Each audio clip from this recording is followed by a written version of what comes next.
প্রিয় বন্ধুগণ, আসসালামু আলাইকুম রহমতুল্লাহ। হযরত আব্দুল্লাহ ইবনে মাসুদ রাদিয়াল্লাহু তাআলা আনহু বর্ণনা করেন, আল্লাহর রাসূল সাল্লাল্লাহু আলাইহি সাল্লাম বলেছেন, দাজ্জালের বাহনের মাঝে 40 গজের দূরত্ব থাকবে এবং এক একটি পদক্ষেপ 3 দিনের ভ্রমণের সমান হবে। সে তার গাধার পিঠে আরোহণ করবে এবং সমুদ্রের মধ্যে এমনভাবে ঢুকে যাবে যেমন তোমরা ঘোড়ার পিঠে চড়ে পানির ছোট নালায় ঢুকে যাও এবং সেখান থেকে নালা পার হয়ে থাকো। এ দাবি করবে, আমি বিশ্বজগতের রব এবং সূর্যটা আমার কথা মতো চলছে। তোমরা কি চাচ্ছ যে আমি এক কথায় এটিকে থামিয়ে দেই? তার কথায় সূর্য থেমে যাবে, এমনকি একটি দিন, মাস এবং সপ্তাহের সমান হবে। এবার সে বলবে, তোমরা কি চাচ্ছ আমি এটিকে আবার চালিয়ে দেই? লোকেরা বলবে, হ্যাঁ তাই করুন। তখন এক একটি দিনকে মনে হবে ঘন্টার সমান। তার কাছে এক মহিলা এসে বলবে, হে আমার রব, আপনি আমার পুত্র এবং স্বামীকে জীবিত করে দিন। তখন শয়তানরা মহিলার পুত্র ও স্বামীর আকৃতিতে এসে হাজির হবে। মহিলা শয়তানকে গলায় জড়িয়ে ধরবে এবং তার সাথে যৌনকর্মে লিপ্ত হবে, কারণ সে মনে করবে তিনিই তাহার স্বামী। এভাবে মানুষের ঘরগুলো শয়তানের দ্বারা পরিপূর্ণ হয়ে যাবে। এক গ্রাম্য লোক দাজ্জালের নিকট আসবে এবং বলবে, হে আমাদের রব, আপনি আমাদের জন্য আমাদের উট এবং বকরিগুলোকে জীবিত করে দিন। দাজ্জাল তাদেরকে উট বকরির আকৃতিতে কতগুলো শয়তান এনে দেবে। এই পশুগুলো ঠিক সেই বয়স এবং সেই শরীর স্বাস্থ্যের অধিকারী হবে যেমনটি তাদের মৃত উট বকরিগুলো ছিল। এসব দেখে গ্রামের অধিবাসীরা বলবে, ইনি যদি আমাদের রব না হতেন তাহলে মৃত উটগুলো এবং বকরিগুলোকে তিনি কোনো ক্রমেই জীবিত করতে পারতেন না। দাজ্জালের সঙ্গে ঝোল এবং গোস্তওয়ালা হাড়ের পাহাড় থাকবে, যেগুলো সব সময় গরম থাকবে, কখনো ঠান্ডা হবে না। আর প্রবাহমান নহর থাকবে। একটি পাহাড় থাকবে বিভিন্ন ফল ও সবজির বাগানের, একটি পাহাড় থাকবে আগুন ও ধোঁয়ার। সে বলবে, এটি আমার জান্নাত আর এটি আমার জাহান্নাম, এগুলো আমার খাদ্য এবং এগুলোই আমার পানীয়। হযরত ঈসা আলাইহিস সালাতু ওয়াস সালাম তার সঙ্গে থাকা লোকদেরকে বলবেন এবং সতর্ক করবেন, এই লোকটি মিথ্যাবাদী দাজ্জাল, আল্লাহ তার উপর লানত বর্ষণ করুন, তোমরা তার কবল থেকে বেঁচে থাকো। আল্লাহ ঈসা আলাইহিস সালামকে অনেক তীব্র গতি দান করবেন, ফলে দাজ্জাল তার নাগাল পাবে না। তো প্রিয় বন্ধুগণ, দাজ্জাল যখন বলবে আমি সমগ্র জগতের রব, তখন মানুষ বলবে তুমি মিথ্যাবাদী। ঈসা আলাইহিস সালাতু ওয়াস সালাম বলবেন, মানুষ সত্য কথা বলেছে। তারপর ঈসা আলাইহিস সালাম মক্কার দিকে আসবেন। সেখানে তিনি বড় এক ব্যক্তির সাক্ষাৎ পাবেন। তাকে জিজ্ঞাসা করবেন, আপনি কে? তিনি উত্তর দেবেন, আমি মিকাইল আলাইহিস সালাম। দাজ্জালকে হারাম শরীফ থেকে দূরে রাখার জন্য আল্লাহ আমাকে প্রেরণ করেছেন। তারপর ঈসা আলাইহিস সালাম মদিনার দিকে আসবেন। সেখানেও তিনি এক বড় ব্যক্তির সাক্ষাৎ পাবেন। তাকে জিজ্ঞাসা করা হবে, আপনি কে? তিনি উত্তর দেবেন, আমি জিব্রাইল আলাইহিস সালাম। দাজ্জালকে রাসূলের হারাম থেকে দূরে রাখার জন্য আল্লাহ আমাকে প্রেরণ করেছেন। এবার দাজ্জাল মক্কার দিকে অগ্রসর হবে। এসে যখন মিকাইল আলাইহিস সালামকে দেখবে, সঙ্গে সঙ্গে পিঠ দেখিয়ে পালিয়ে যাবে এবং পবিত্র হারাম শরীফে ঢুকতে ব্যর্থ হবে। তখন সে বিকট একটি শব্দ করবে। এই শব্দের কারণে প্রতিজন মুনাফিক নারী এবং মুনাফিক পুরুষ মক্কা থেকে বেরিয়ে দাজ্জালের কাছে চলে যাবে। তারপর দাজ্জাল মদিনার দিকে আসবে, কিন্তু যখন জিব্রাইল আলাইহিস সালামকে দেখবেন সঙ্গে সঙ্গে পালিয়ে যাবে। কিন্তু সেখানেও সে সজোরে একটি চিৎকার দেবে। এই চিৎকার শুনে প্রতিজন মুনাফিক পুরুষ ও মুনাফিক নারী মদিনা থেকে বের হয়ে তার কাছে চলে যাবে। এক তথ্য সরবরাহকারী মুসলমানদের এই দলটির কাছে আসবে, যারা কুনুস্তুনিয়া বর্তমান ইস্তাম্বুল জয় করেছে এবং যাদের সঙ্গে সাথে বাইতুল মুকাদ্দাসের মুসলমানদের সম্প্রীতি থাকবে।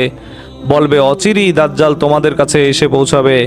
শুনে তারা বলবে, আসুক, আমরা তার সাথে যুদ্ধ করব, তুমিও আমাদের সঙ্গে যুদ্ধে শরিক হও। দূত বলবে, না, আমাকে অন্যদের কাছেও সংবাদটা পৌঁছে দিতে হবে। কিন্তু এই লোকটি যখন ফেরত চলে যাবে, তখন দাজ্জাল তাকে ধরে ফেলবে এবং বলবে, এই সেই লোক যে মনে করে আমি তাকে কাবু করতে পারবো না। নাও, একে এমন নির্মমভাবে হত্যা করে ফেলো, এই মুসলিম দূতকে করাত দ্বারা চিরে ফেলা হবে। তারপর দাজ্জাল জনতার উদ্দেশ্যে বলবে, আমি যদি এই লোকটিকে তোমাদের সামনে জীবিত করে দেই, তাহলে কি তোমরা বিশ্বাস করবে আমি তোমাদের রব? জনতা বলবে, আমরা তো আগে থেকেই জানি আপনি আমাদের রব। নাউজুবিল্লাহ। তারপরও এই বিশ্বাসটিকে পাকাপোক্ত করার লক্ষ্যে দাজ্জাল লোকটিকে জীবিত করে তুলবে। লোকটি আল্লাহর ইচ্ছে দাঁড়িয়ে যাবে, কিন্তু মহান আল্লাহ এই লোকটি ব্যতীত আর কারো ক্ষেত্রে দাজ্জালকে এমন শক্তি দেবেন না যাতে সে কাউকে হত্যা করে আবার জীবিত করতে পারে। তারপর দাজ্জাল মুসলমান দূতকে বলবে, আমি কি তোমাকে হত্যা করে জীবিত করিনি? কাজেই আমি তোমার রব। উত্তরে দূত বলবে, এখন আমি তো আরো নিশ্চিত হয়েছি যে আমি সেই ব্যক্তি যাকে নবী করিম সাল্লাল্লাহু আলাইহি সাল্লাম সুসংবাদ দিয়েছেন যে তুমি আমাকে হত্যা করবে এবং পরে আল্লাহর ইচ্ছায় জীবিত করবে, আর আল্লাহ আমাকে ব্যতীত আর কাউকে পুনরায় জীবিত করবেন না। তারপর উক্ত দূতের গায়ে তামার চাদর দেওয়া হবে, যার ফলে দাজ্জালের কোনো অস্ত্র তার উপর ক্রিয়া করবে না, না তরবারি, না ছুরি, না পাথর, না অন্য কোনো অস্ত্র। ফলে দাজ্জাল বলবে, একে আমার জাহান্নামে নিক্ষেপ করো। আল্লাহ দাজ্জালের আগুনের পর্বতটিকে সবুজ শ্যামল বাগিচায় রূপান্তরিত করে দেবেন, কিন্তু সেখানকার যারা দর্শক থাকবেন তারা মনে করবেন তাকে আগুনের মধ্যে নিক্ষেপ করা হয়েছে। মানুষ সংশয়ে নিপাতিত হবে। তারপর দাজ্জাল দ্রুত বাইতুল মুকাদ্দাসের দিকে এগিয়ে যাবে। যখন সে আফিকের চূড়ায় আহরণ করবে তখন তার ছায়া মুসলমানদের উপর পতিত হবে। ফলে মুসলমানরা তার আগমন টের পেয়ে যাবে। সঙ্গে সঙ্গে মুসলমানরা তার সঙ্গে যুদ্ধ করতে তাদের ধনুকগুলোকে ঠিকঠাক করে নেবে। সেই দিনটি এত কঠিন হবে যে সেদিন সেই মুসলমানদের সবচেয়ে বেশি শক্তিশালী মনে করা হবে। এই অবস্থায় মুসলমানরা ঘোষণা শুনবে, লোক সকল, তোমাদের কাছে সাহায্য হিসাবে হযরত ঈসা ইবনে মারিয়ামকে প্রেরণ করা হয়েছে। দাজ্জালের এক একটি পদক্ষেপ 3 দিন সফরের সমান হবে। হিসাব করে পাওয়া গেছে এই পরিমাণটা প্রতি সেকেন্ডে প্রায় 82 কিলোমিটার, ঘন্টায় 2,65,200 কিলোমিটার। যেন সেই বৃষ্টি বায়ু যাকে উড়িয়ে নিয়ে যাবে, সেই হলো দাজ্জাল। আফিক একটি পাহাড়ি সড়কের নাম, যেখানে জর্ডান নদী তারবিয়া উপসাগর থেকে বের হয়েছে। 1967 সালের যুদ্ধে ইসরায়েল এই অঞ্চলটি দখল হাতে নিয়েছিল। আফিকের আরেক নাম আছে, এটি হলো পিটার্স, যাকে বলা হয় এমটি পিটার্স। বাইবেলের ভাষ্য মোতাবেক আফিক সেই জায়গা যেখানে হযরত ঈসা আলাইহিসসালাম ব্যাপটিজম জন্মগ্রহণ করেছিলেন এবং ব্যাপটিজমের জন্য বহু মানুষ গিয়ে থাকে সেখানে।